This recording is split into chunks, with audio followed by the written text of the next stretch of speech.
Today we have Brad J. Franklin from Clinton, Oklahoma with us.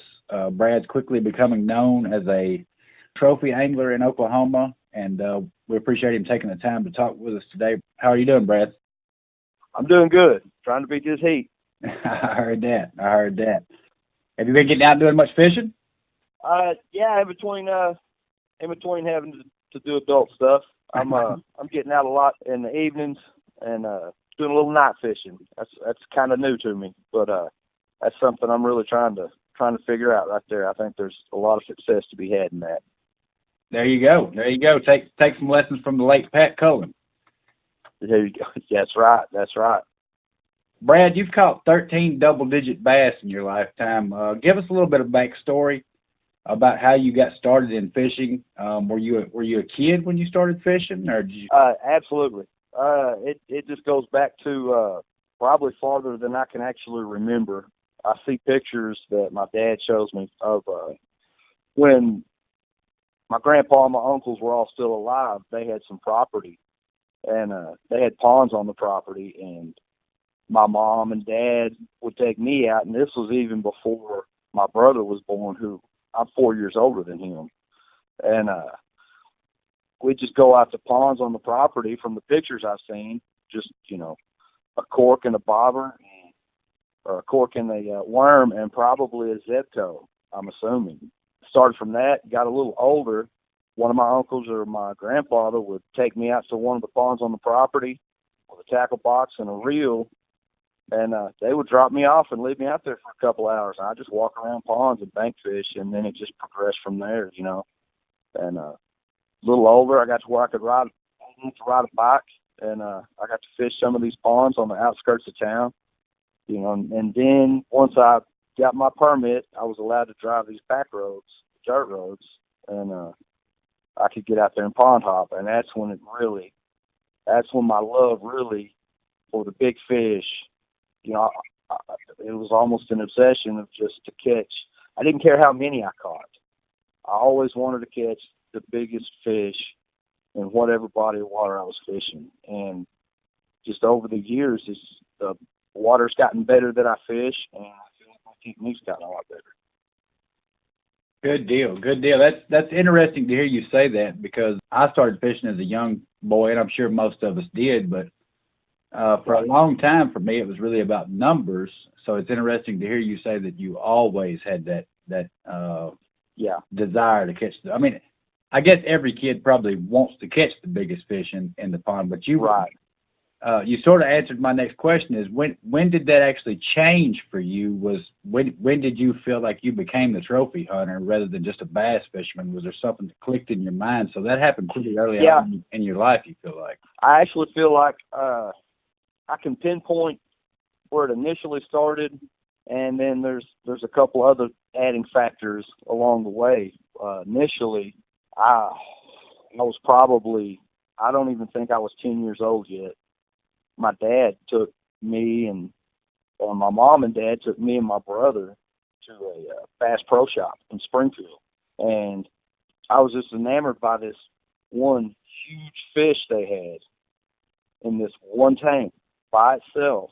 And I just watched this fish, and it was Ethel, the old Texas state record. And at the time I seen her was, I think, the year before she actually died, and was at 24 pounds, just by itself in this own tank. And they would feed her these goldfish, and they would put these goldfish in these bowls of ice water before they put them in there. And I was glued to that. And they were just oversized. She was so pampered. Had a great life. And they would put those goldfish in that water, and they could barely wiggle them tails. And she come right up to that glass, and I'm sure I had my face right against the glass. I can still see the image in my mind, and it's been years, decades ago.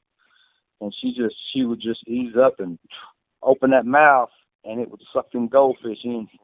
And it was just, I don't know, that's what I wanted to do. I wanted to catch that fish, or the equivalent in whatever body of water I was fishing.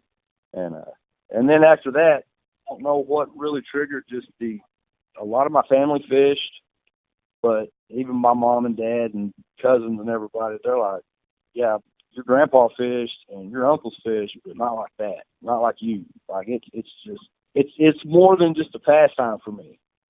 It's just my getaway. It's what I do. It's my thing, I guess. You know. It's a passion for you for sure. Absolutely. It's there's so much. The learning process never stops. That's what intrigues me so much, is that no matter how much you learn, you'll never learn all of it. No matter how good you get, you can get better. And there's not a whole lot of things that are like that. And it's just such a broad spectrum that you can learn, and so many techniques and just so many avenues you can take. And, you know, it's never ending. And that's what I love. It's interesting to hear you say that, because I was talking with a friend of mine recently and told him that you could literally go to a 4-year university on bass fishing and you still wouldn't know half of it, you know? Oh, absolutely right. And it's so interesting. And, you know, the older I get, the more I'm learning that it's not just the actual act of fishing, it's the preparation. How critical are you of every aspect of everything? And I think that's what sets apart, say, a trophy angler from a numbers angler. You know, and I'm not saying they're not both great, because not everybody can go out and catch, you know, 500 crappie. You know, that's not everybody's lane or forte. So, Brad, take me back to when you caught your first double-digit bass. Can you tell us a little bit about that? Yeah.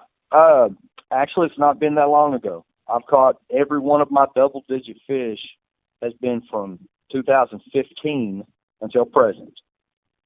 I've caught some big fish and some trophy fish, but I'd never cracked that double-digit mark.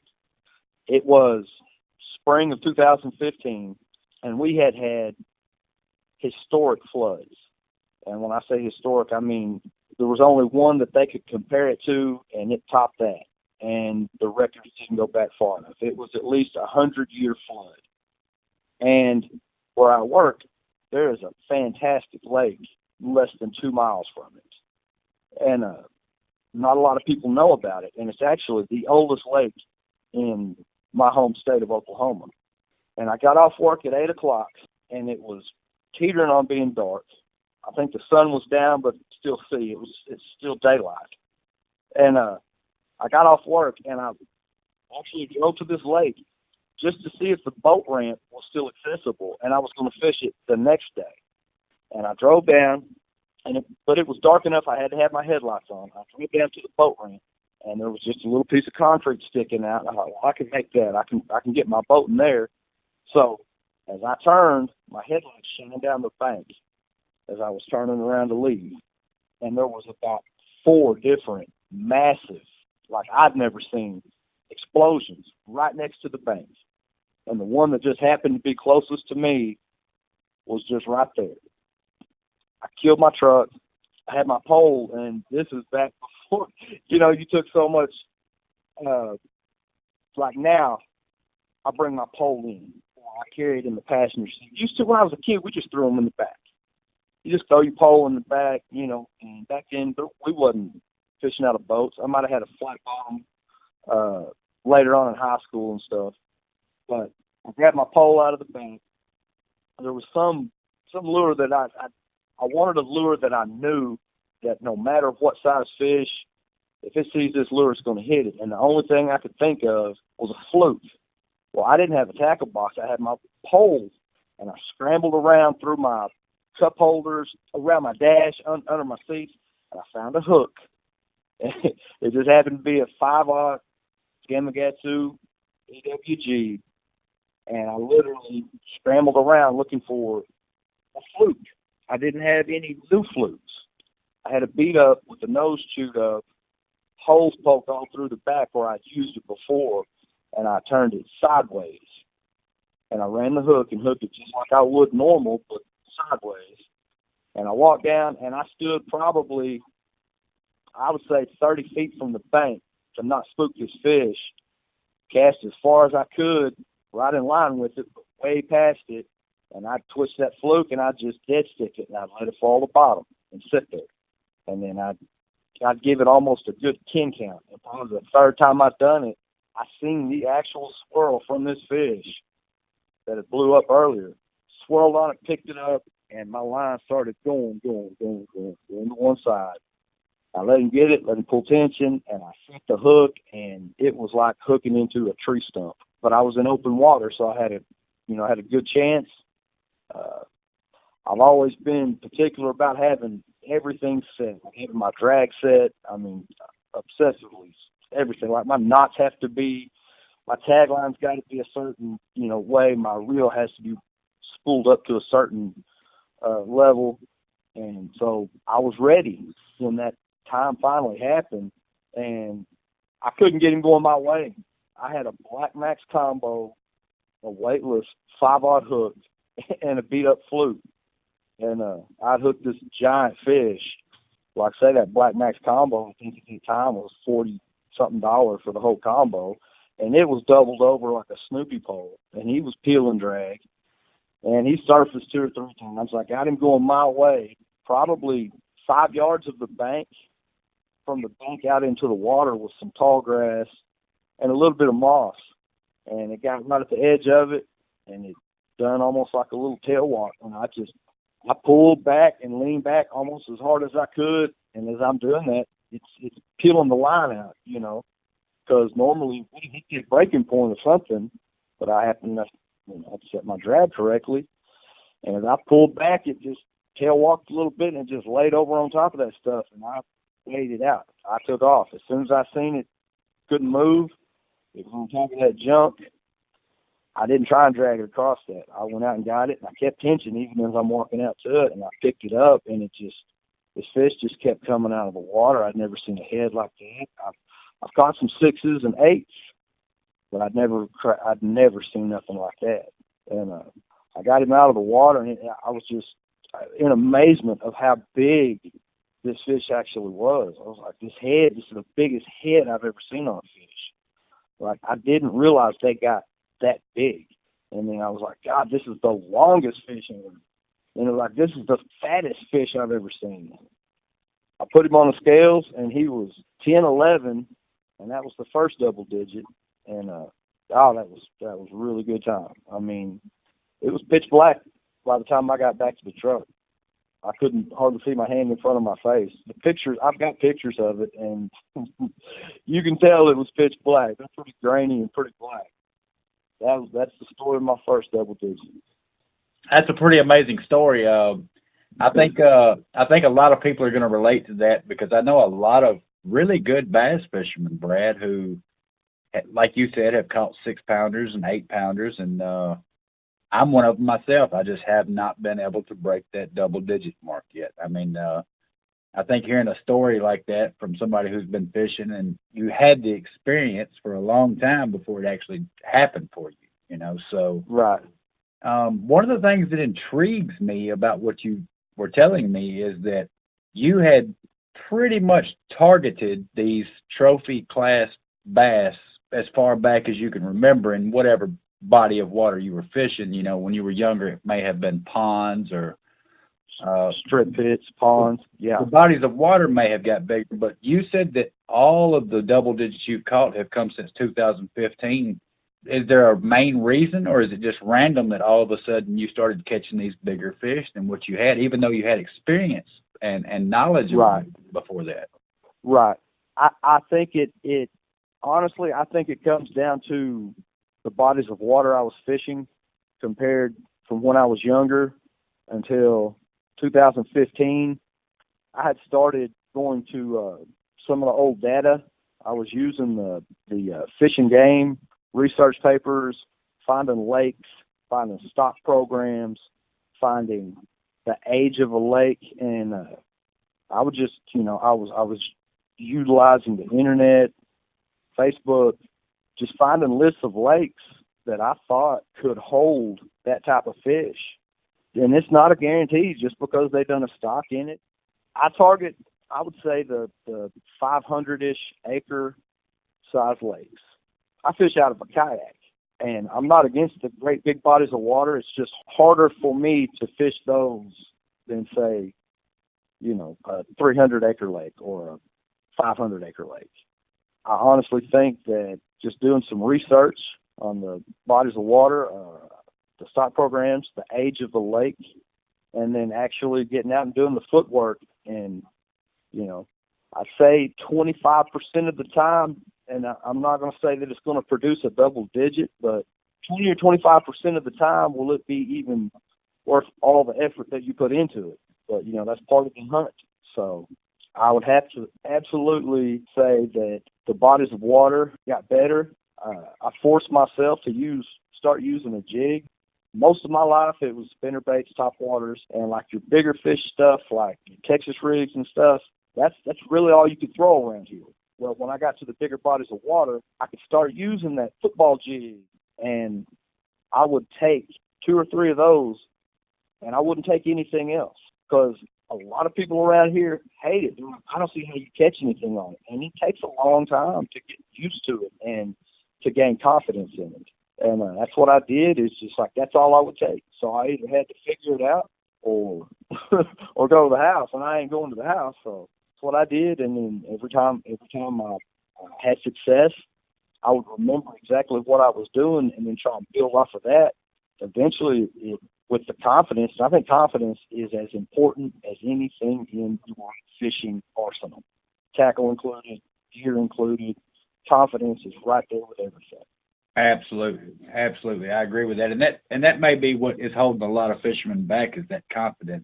It's very intriguing to me that you say you took the jig and forced yourself to use that by not taking anything else when you went out. I've heard several great trophy anglers, not necessarily with the jig, but with different baits. They would force themselves to go out with nothing but that bait, or just a handful of baits, to where they had to utilize that time on the water to become efficient and well versed in those baits. So that's exactly right. Because like we were saying just a minute ago, if you're not confident in a bait, and when I started off with the jig, I had less than confident. I mean, it was like, I can't believe I'm going to use this. It felt like it was a waste of time. And I went out and I'd use it for a few minutes and I'd take it off. I'm like, man, this thing, it ain't going to do no good. I don't know why I keep wanting to use it, but I kept seeing all the success being had on it. And I mean, it felt like it was something I had to do to take that next step. If I had something else there to put on, one of my confidence baits that may catch a fish, but it may not get me past that threshold, I feel like that's what I had to do, is just, I got to leave all my confidence baits back, and I got to dedicate to something that I'm not as confident in, that I know will produce big fish. And it took a long time to gain confidence in it. I mean, it was a solid year before I began having consistent success on it. It took a while. And then after I started having success, then I just had building blocks. But I started where I had my first success. I always started with exactly what I was doing when I had success, and I would repeat that, and then I would build off of that. And just the building blocks kept getting higher and higher and higher, and now that's really my absolute favorite bait in the world. I enjoy it. Absolutely, Brad. Absolutely. Now, we've touched on the fact that you have caught 13 double-digit bass. Is that correct? Yeah. Mm-hmm. Okay, so with 13 double-digit bass under your belt, to my knowledge, your biggest fish came in at just over 13 pounds? Yeah, just a hair over 13 pounds.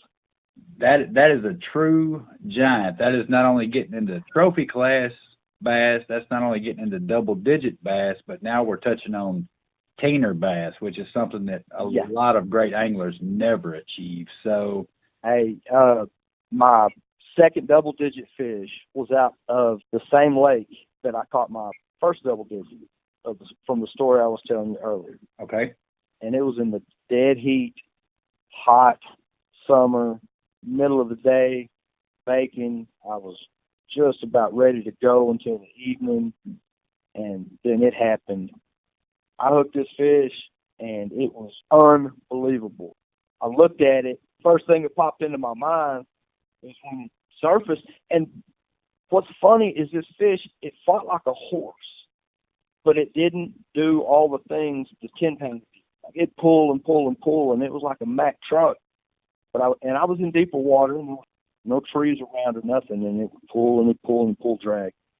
And I just weighed him out, let him pull all the drag he wanted. I felt like I'd, give him the easiest access to pull this drag out. I knew I was in deeper water, and I got him up. And when I finally landed this fish, it was even a different caliber than the 10-pounder, and it was 12. It looked foreign. It looked alien. I was more shocked by the look of that fish than the look of the 10-pounder being the first double digit I'd ever seen. I was more awestruck by seeing that than I was the first time I'd ever seen the double digit. And I thought I'd never break that. I honestly did. I thought, I'll never see another fish like that on the end of my line ever again. And, but that's what kept me going. I've caught some fish between those two weights, several fish between those two weights. And then this was just last December, when I got that 13, and I'd have never dreamed of hitting that mark. Every trophy hunter I know from my area, that the state record is what everybody dreams of, and then a notch below that is the all-time top 20 list. That's a big deal around here. And then your next mark below that is a teener, and the mark below the teener is your double digit, and I'm checking them off, and I'm at the teener right now, and I just hope that, hope and pray I can keep going and gaining my knowledge and experience. Wow, that's amazing, Brad. That just in a matter of a few years, you've gone from catching what would be considered trophy class bass in most states. I would say around here when we're pond hopping, when we were younger, anything over 6 was, and we're country. It wasn't. We didn't even know the terminology trophy class. This was back pond hopping, catching hogs. I mean, yeah, absolutely. Back roads and hopping fences, and back then, private water, public waters, that was never an issue back, 20 or 30 years ago. If somebody came, if you opened the gate, the only thing you'd hear is be sure and close that gate. That's the only problem you heard. If somebody came out there, maybe their property, their pond, their strip pit, they just come out there to see if you're catching anything. But now, I've moved off for a while, and I come back, and everything is high fences, posted, padlock, 6 or 7 locks on it. Like I say, I fish public waters only, and it's strictly, and I'm not saying I'm above going and fishing, Old Man Johnson's private lake. I would love to, but who knows? Interjex or BP or somebody may own the mineral rights and it's posted now and got high fences all the way around it. That's just not an option anymore. So it's when I took the turn to get into public water and do some research and find the best bodies of water to put myself in a position to catch the biggest fish I possibly can. Absolutely, Brad. I think that's a pretty common situation that you were just explaining. I know that's true at least here in my home state of Tennessee also. We used to pretty much fish anywhere and everywhere and never had any problems. But right over the years, I guess with people disrespecting private properties or, leaving their trash, or even just the fact that it's a liability now to have people on your property, it's kind of right. Somebody goes out and gets hurt, and yeah. It's changed the face of the game, and a lot of people are forced to fish public waters. Right. Which leads me to another question that I had for you is, you said that you target lakes that are in the 500-acre range, mm-hmm. and they're public waters. What kind of pressure are you getting on these lakes as far as fishing pressure, boat traffic going in and out? It honestly, it varies. It just depends how far off the beaten path you are. Some of these lakes may be city lakes. I have several city lakes, and it varies. One city lake may have a swimming area, and that's if they may have jackpot on Tuesdays and Thursdays, Friday, Saturday, and Sunday day tournaments. your local traffic, your partiers and stuff out there, and and then you may go to another lake, and you may only see one other boat out there, and he's probably not bass fishing. In the next lake, he may be setting trot lines or crappie fishing or what have you. So, like I say, it varies, and when you're searching out these lakes, that's another fun part of the hunt. Is when you go out there and you see a certain body of water that you can feel. It's almost instinctual that you can feel it. Like, wow, and you get giddy and you get excited, and you don't see nobody. And the morning kind of creeps into late morning, and you haven't seen another boat out there all day. You're like, wow, and you don't see no signs of trash, no trails on the banks, no beaten back spots. In the coves and stuff where people come and party and throw trash, and you can just tell when a lake's. I say some lakes feel like they're wore out.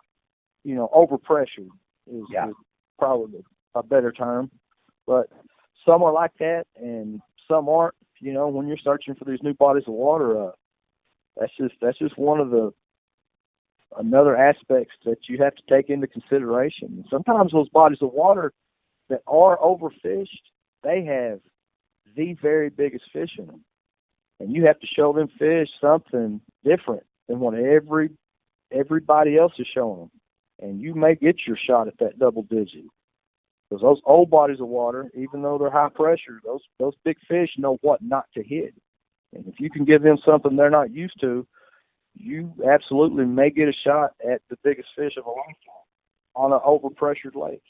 I mean, I love hearing when I ask about a lake or something, and I hear somebody. I spend a lot of time in the tackle shops.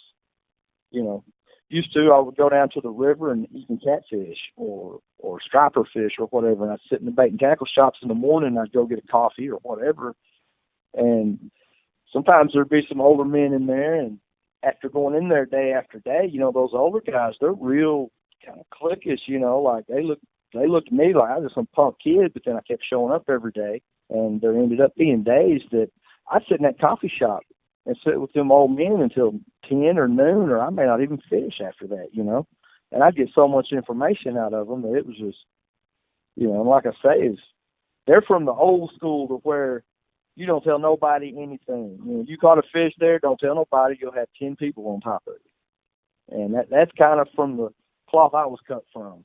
I still have that in me, but I love to share information with people, and I love to make people's, especially their early on experiences.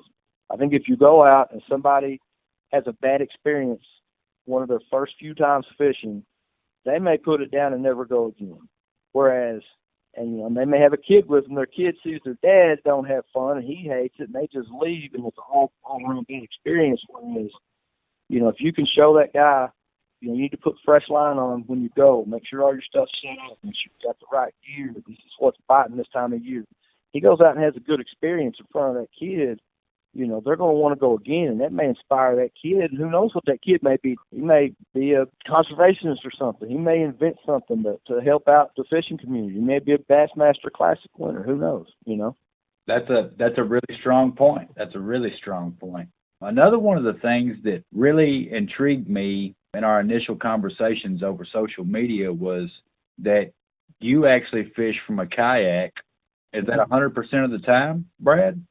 100% of the time, absolutely. And you use no electronics? No. I've never owned a fish finder in my entire life or a depth finder in my entire life. So you would encourage anglers who are coming into this to take a more simple approach than what they're seeing on the Bassmaster Classics on TV then? I personally would. I fished with a guy, and he is an outstanding fisherman. He is a stick. And he's probably 12 to 15 years younger than me. And we went out he's got a bass tracker. Got a nice graph on the front, graph on the back, or not on the back, but above the driver console. And we pull up into this cove, and it's like there's a rock point coming out, breaks right off into a cove, slicked over water it's a windbreak, and it's just beautiful. And he pulls over that rock cove, and I'm like, we should have hit that. We should have hit that rock point.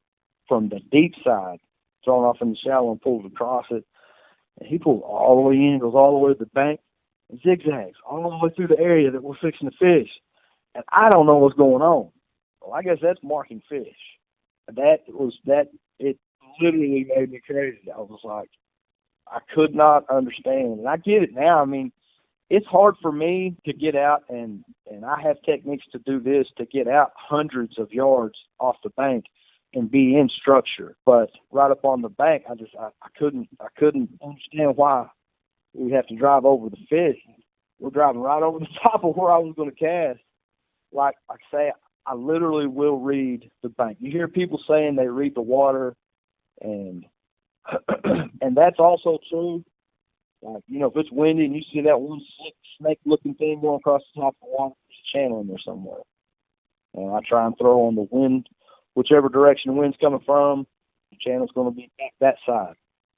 And I read the bank. If there's a point coming out of the bank, if I'm along the bank and I see anything odd, anything that stands out, anything that is different than the rest of that bank, I will fish from there up to 40 yards out. Like if I see one big rock or 3 or 4 rocks and there's no other rocks around, I'll fish, see something odd on the bank. I'll think that whatever that oddity is, there's going to be more of that going out deeper somewhere. And I will end up going straight out from that area and end up, 50 yards off the bank. And my favorite technique is to find an old dried up creek bed. And I will follow that creek completely across a lake. I mean, I fish with a football jig and I'll fan cast until I find them rocks. And I'll just thump rocks, just bump them.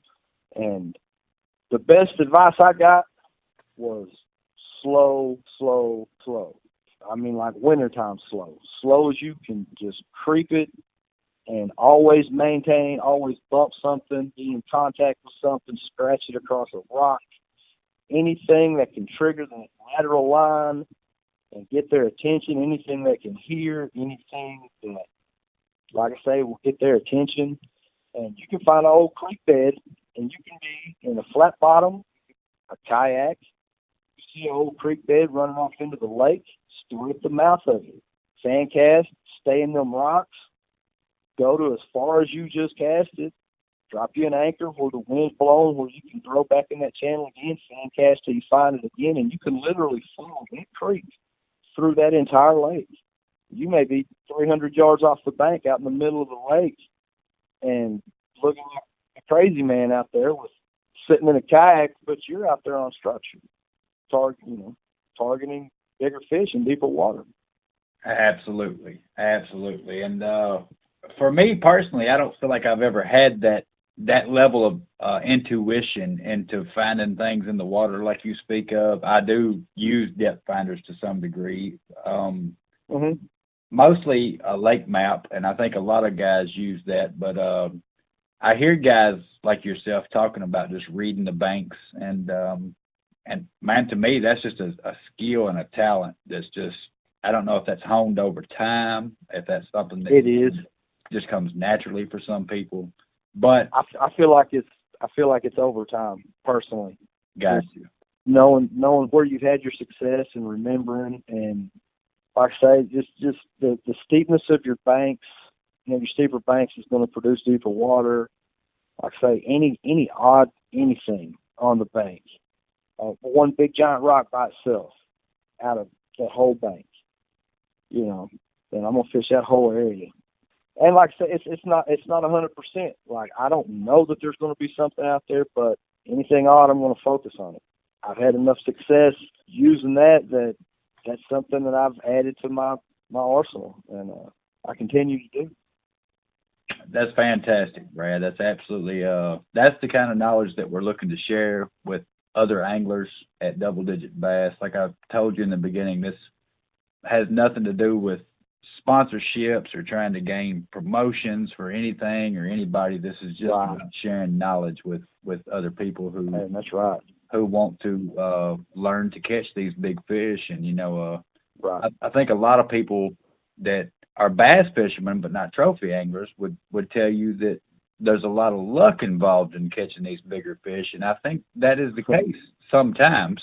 for somebody here or there. But when you've got a man that's caught 13 double-digit fish in just over 4 years, you have a hard time selling me on that being luck. The man's learned something, you know. So, well, you know, a wise man, and he is a big bass catching man, told me, luck is when preparation meets opportunity. And that made so much sense to me because, you know, like we were saying earlier, I think to fool these bigger fish, like these double-digit fish, everything matters. Everything. If you can think of it, it matters. And you have to be critical of every single thing. And I think that's what makes the difference between a 4-pounder and a 10-pounder, or a 6-pounder and an 11-pounder. I mean, every single little small detail, the junk that gets on your lure, like if I come through some moss and I get just a little bit of junk on my knot, I have to pick every single bit of it off. If I feel one little burr anywhere in all of my line, I have to clean that up, and it has to be fresh. My lure has to look an exact way. Everything. This how do I explain it? And this is all for technique. This ain't a mind thing. This is literally like, I think all these things for the majority come into play.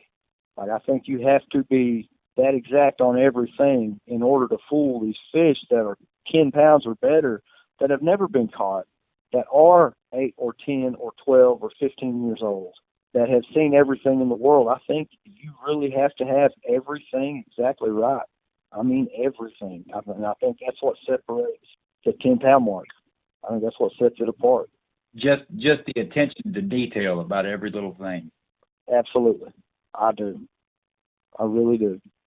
Well, Brad, you give us some great insight into how to hook up with these big fish, how to locate and hook up with these big fish. I wanted to run a quote by you by the late, great Pat Cullen, who you're very familiar with.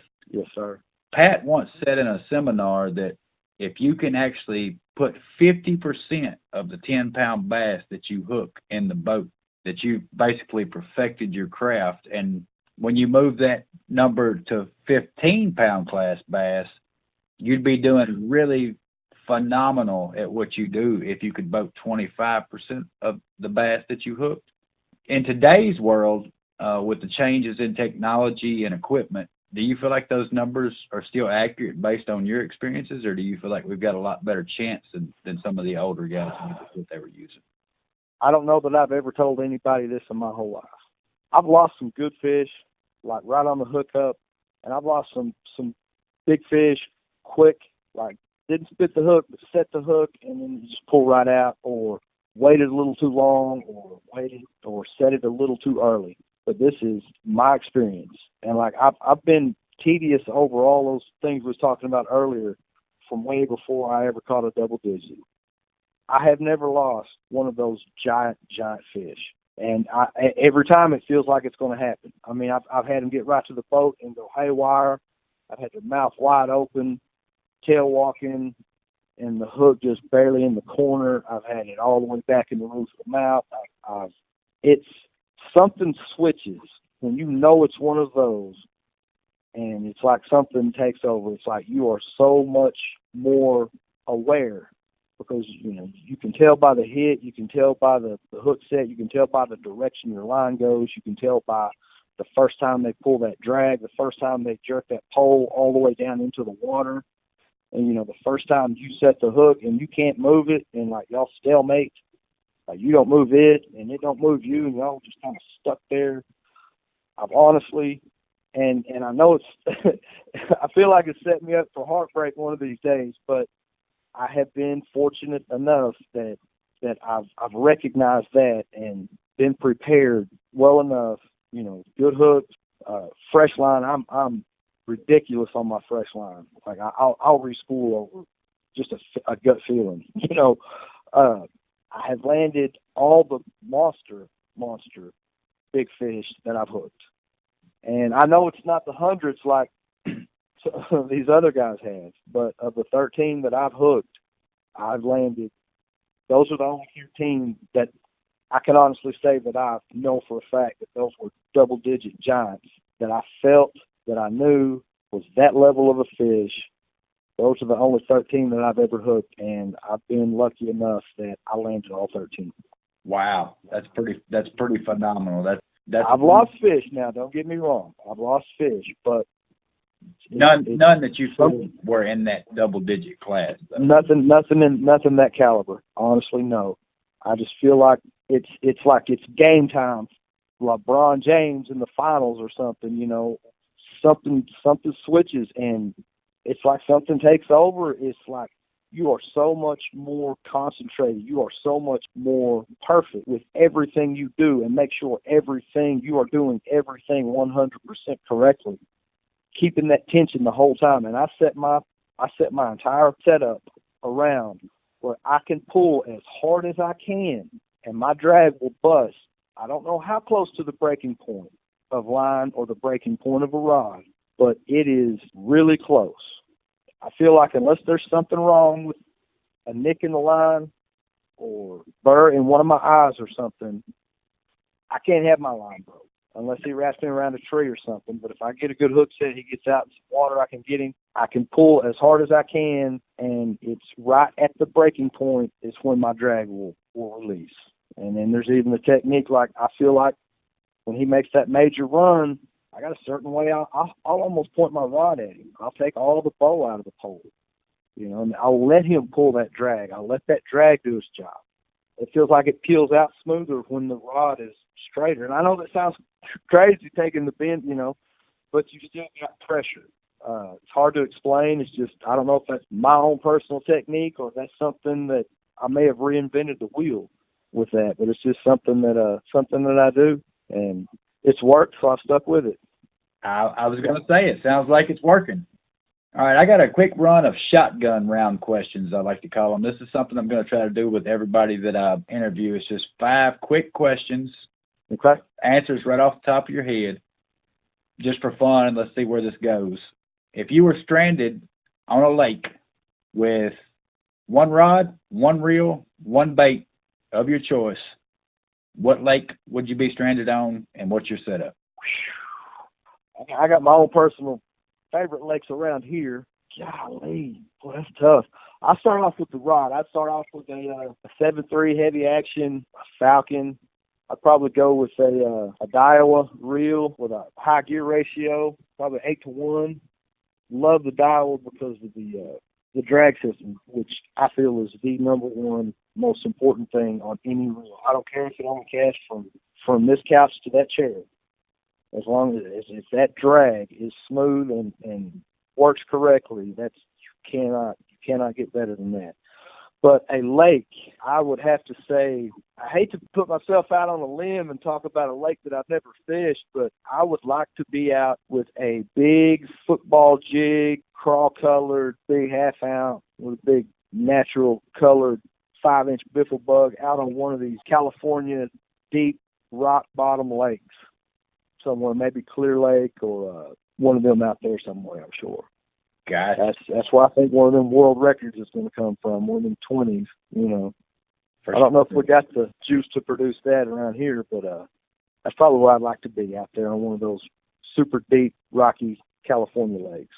Got you. Well, that brings me to my next question, actually, is you've made it clear that the jig is your favorite bait of all time, your number one bait. Have you delved into the world of swim baiting at all, or is that something that you've written off because of the area that you live in? I have, say, the hard body swim bait. When I was younger, I would say probably college age, maybe in my 20s, I had to go with jerk baits, just fish producing suckers.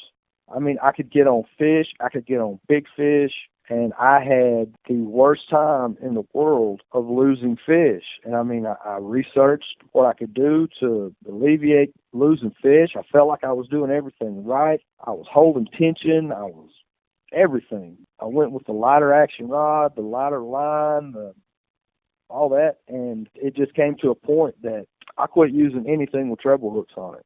I did not trust a treble hook. Now, there was one thing I would throw, and that would be like a Zara spook or big popper or something like that, that is the only thing I would throw with treble hooks on it for at least a decade. I did not throw divers. I did not throw jerk baits. I did not throw swim baits. And so that kind of limited me, I feel like. But I just, you get into the Texas rig with your 5-aught hooks, you get into your jigs, with your big 5 and 6-aught hooks, your hook up to landing ratio is dramatically increased. For me, it has. I just, like I say, I didn't have, and I may obsess over it a little too much. Like if I lost 4 out of 10 fish, I just didn't trust it. I mean, I'm looking to land every fish I hook. I mean, that's honest to God. Well, hey, that's a great way to go about it. Now, obviously, as I said before, it's working out for you, Brad. I don't know that I don't know that I know of another trophy angler who has landed 100% of their double-digit bass that they've hooked. That's probably a first for me. So I think maybe your attention to detail and the fact that you don't trust certain ways of doing things has probably added to your success in actually landing the fish that you did hook into. If you could share a boat with one trophy angler for a day, who would it be? Oh my gosh. I'd have to go with Bush Brown. I know he'd throw a swim bait, but I'd be out there throwing a jig right beside him. Fair enough. Fair enough. You pulling in almost a 70-pound bag in a day and an 18-pound kicker, and you're calling your 11, or no, what was it, a 12 was your small. Yeah. And your 18 was a kicker. Yeah. Come on, man. And then that's, and I'm sure that's not his only day like that. There's not too many ever done it like that, man. I don't know that there's ever been anybody do it like him. If there was a guy who did it like him, it was probably Bill Murphy, and that was long before the days of cast to catch video. Right. Right. I do know that I believe Bill Murphy had the biggest daily bag that was ever caught in the state of California was 72 pounds. Wow. But wow. See, I didn't even know that. Yeah, that's I think Brown was second with his 65-pound bag, and then there was another guy that had a bag that was 61 or 62 pounds. So that's incredible. That is incredible. I couldn't imagine that. Those are fish you don't even see in a lifetime. Like, it's taken me a lifetime to get to one that is their smallest one, and that's 30-something years of fishing just to get to one of their small ones. That's incredible. That's unbelievable. I think that's the case for most of us, Brad, and that's the main reason why I chose you to be the first guy that I interviewed, because I feel like if there was one guy that I know of has already shown that potential, it was you, and that's why I picked you to do the first interview. Man, you don't know how it makes me feel, man, and I really, really, really appreciate hearing that. I mean, it's just a lot of time on the water. I'd say 99% of my life. When I get the itch, I just hop and go, and it's just a lot of time on the water, and that's just what I enjoy doing. And I don't want to go out and waste my time. I've always heard if you want to do something, do it right. Absolutely. And I think just time on the water is what it boils down to. Time on the water will teach you everything you need to know. First time you get that line broke, you're going to find out why. Fish spits that hook, eventually you're going to figure out why he keeps spitting that hook, and then you'll adjust. And like I say, over time and years and decades and stuff, you'll sharpen up, and that's when you'll start showing all the fruits of your labor, all the time that you put in on the water. Very, very well said, Brad. Very well said. I don't think there's any. I don't think there's any teacher greater than experience itself. Absolutely not. So, real quick before we wrap this thing up, tell me what's next for Brad J. Franklin. What's your next goal? Where do you see yourself going from here? Oh man, I would like to be able to present myself in a manner that I could find a career in this somewhere that would allow me to chase even farther and harder and bigger and do it as a job, I guess, somehow. And if not, then I'm perfectly content doing what I'm doing right now, working my 9 to 5 and fishing in my off time, chasing these big bass. I love it. Well, Brad, I think you're definitely off to a good start as making yourself known as a trophy bass angler, not only in the state of Oklahoma, but nationwide. I appreciate you taking the time to talk with us today and letting us have some of the knowledge that you've gained and sharing your experiences with us. Hopefully we can have you back on maybe in a couple months and maybe just go over some more detailed, specific things like we talked about earlier. Where can our listeners go to follow your journey from here, Brad? Do you have a Facebook account or a YouTube? I've got a Facebook page. It's almost completely dedicated to bass fishing. I post all my pictures, tell some stories, some awards I've gotten, and it's just Brad J. Franklin on Facebook. I've got a Instagram. It's Brad Franklin Fishing. We also have a Facebook page called Bass on Fire. I mean, we talk fishing. We get in there and cut up, and we're real interactive with the audience. You know, we're in there strictly to talk about fishing, and that's what we do, and we have fun doing it. All right, Brad. I'll actually, on the YouTube video, when I post this interview, I'll actually put a link to Bass on Fire and your Facebook and Instagram if you'd like for me to, where people can find you. I appreciate you taking the time to talk with us. It's been very informative. It's been entertaining. And we appreciate you sharing your insights and knowledge, and we wish you the best of luck on the water. Thank you very much. I really enjoyed it. I just can't say enough. I really enjoyed our conversation. I look forward to the next one.